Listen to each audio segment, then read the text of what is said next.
Bonjour à tous et bienvenue dans cette dernière vidéo sur Helmet, où ici on va voir un petit peu comment le configurer parce qu'il va potentiellement nous poser des problèmes.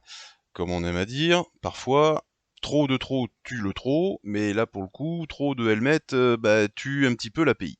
Alors, l'idée est la suivante. Dans cette API, il y a une image que je souhaite utiliser directement sur un front. Ce front que je vais réaliser tout à l'heure. Bien évidemment, en termes de Corse, tout est bon. D'ailleurs, tiens, pour l'instant, hop, je vais désactiver Helmet. Je redémarre mon serveur. Donc évidemment, si je redémarre mon serveur sans Helmet, on retrouve notre fameuse en-tête pourrie, là, celle-là. On l'aime pas, celle-là. Donc, on retrouve le bousin, pas de problème. Maintenant, moi, je veux accéder à mon image directement, ça veut dire que je ne dois pas traverser mon routeur. Donc, je vais quand même lui préciser, hop, app use que image, hop, donc express statique, pardon, hop, tac, il va me falloir le paquet path.join, hop, donc on est dans le dossier actuel, et tu fous la paix au dossier image. Donc typiquement c'est pour dire au routeur, pardon, hop, sur /image, si ma requête dit, si dans la requête que j'ai, donc il y a blablabla /image blablabla, faut pas s'en occuper, faut directement aller dans le dossier image. Sinon, le routeur va se mettre à chercher quelque chose qui correspond.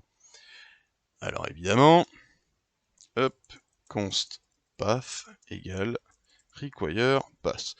Pas besoin de l'installer, il est déjà dans l'environnement Node. Ok.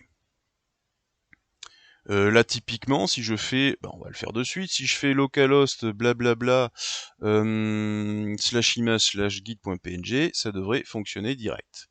Hop, donc ça c'était l'image que j'avais récupérée. Hop. Tac. Localhost 2.9000 /image/git.png. On a notre image. Impeccable. Mais ça, c'est pas le sujet. Hop là.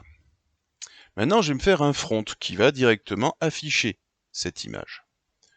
Je vais ici, donc je vais faire un nouveau fichier index.html. Je vais pas faire du violent, hein, ça va être vraiment le truc bateau standard. On va faire un h1, hop, git sheet. Et puis ici, on va mettre une image. Oups, pardon. Je fais n'importe quoi. Voilà, c'est mieux. http localhost 2.9000 /image/git.png. Pour l'instant ici, tout va bien. Si je lance mon bousin, ok, tac, tac, localhost 2.5500, j'ai bien mon titre, j'ai bien mon image. Jusque-là, impeccable. On va regarder un petit peu, qu'est-ce que je fais? Mais non. On va inspecter le bousin, réseau. Tout va bien, on a tout ce qu'il faut, ça fonctionne.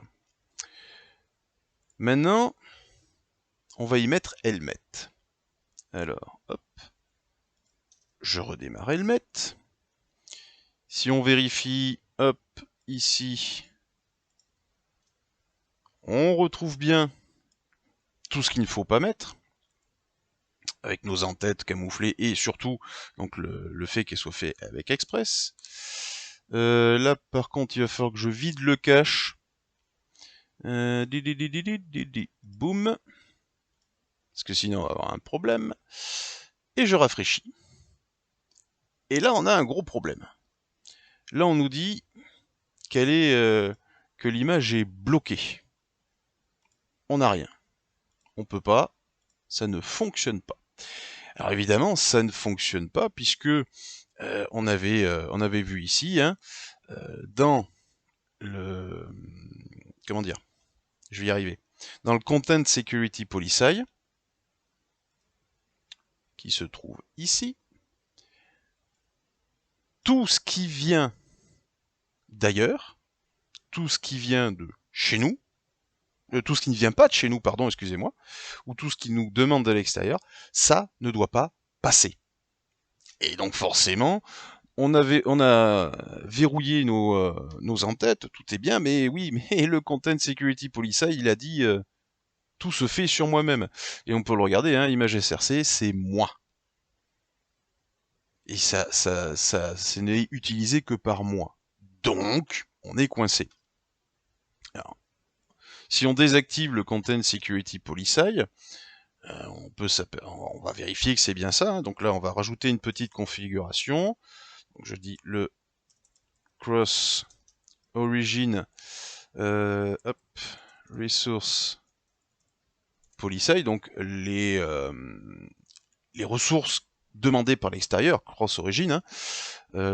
Je vais dire donc la nouvelle règle policy, tu m'autorises le cross origin.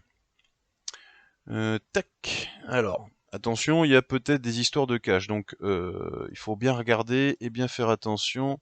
Clear browser cache, oui. Je rafraîchis. Ok, elle est revenue. Elle est plus bloquée. On va regarder ce qui se passe maintenant côté en tête. Ça a donné quoi de ou de dire que que ça peut venir de l'extérieur. On autorise des sources extérieures ici. Hein. Avant, on était sur same origin, et maintenant, on autorise la ressource de l'extérieur. Alors, attention, ça peut être dangereux. Ça peut amener à quelque chose d'un peu chaud, du style, on peut aussi être utilisé par l'extérieur, on peut potentiellement nous envoyer des trucs de l'extérieur, donc il faut y faire attention. Alors, je vous rassure, on a des systèmes, tout du moins des configurations, pardon, un peu plus précises. Vas-y, rafraîchis-toi s'il te plaît. Ok. Si je regarde mon Content Security Policy, il est possible ici de le configurer pour dire ok, tu peux autoriser que les images, que les scripts, que les polices de caractère. Comme ça, on peut éviter de tout ouvrir juste en gardant cette règle-là. Donc voilà, ça va clôturer la petite série sur Helmet. Regardez bien, faites attention à vos entêtes. On pourra en parler des heures et des heures parce qu'Helmet est un gros outil. Il faut y penser. Par contre, il faut faire un peu attention à tout ça. Ça peut vous péter vos ressources et vous voyez que si on a un front qui fait appel à notre back mais qui a Helmet dessus, Helmet peut le bloquer. Et c'est logique, on avait vu que par défaut tout n'est que pour lui. Donc, prochaine vidéo, la dernière de cette petite série, prochaine vidéo sur la notion de ce qu'on appelle le moindre privilège. Faire attention, là c'est même plus des outils à mettre en place, c'est à vous de réfléchir et de faire attention à ce truc-là. Prochaine fois, on regarde la notion du moindre privilège.